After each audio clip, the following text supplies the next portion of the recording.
Nyanza. Wang'eni gwenge mag Nyanza manokoriwo Migori, Siaya, Homa Bay gin moko kuom gwenge 29 mabende oro okwako.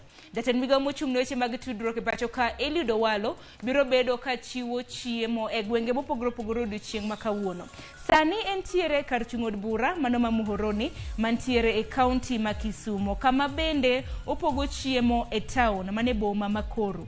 Bang'e ka onoromo saa 5 mar onyango, pok mar chiemo biro bedo ka itimo e kaunti ma Siaya. Ka onoromo saa 5 mar onyango, Eliud Owalo biro bedo ka pogo chiemo mano e kar chung' od bura ma Gema, ahinya e chiro mong'ere kaka Wagai. Ka onoromo saa 8:30, pok mar chiemo orieyo constituency ma Bondo, mano kar chung' od bura ma Bondo, ma bende pok mar chiemo ibibed ka ichiwo e skund primar mong'ere kaka Kambajo. Koro kintiere gwenge gi nyakwara Mgajwang', neni iwuok oko mar mondo mi iyud chiemo.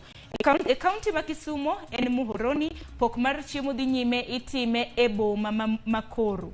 Constituency ma Gem mane kaunti ma Siaya, pok mar chiemo idhi time chiro ma Wagai ka onoromo saa 5 mar onyango. Ka onoromo saa 8:30, pok mar chiemo ichiwo ne jodak mago ma Bondo mane kaunti ma Siaya, ka bende Bondo pok mar chiemo idhi bed ka ichiwo e skund primar ma Kambajo. Kang' makamano en kaluwore gi dwaro mar piny owacho mar mondo mi ores oganda ma pacho ka ma bende ngaji gi oro okwako. Gwenge mag Nyanza bende nono Migori, Siaya, Homa Bay gin moko kuom gwenge ma bende nitiere gi oro.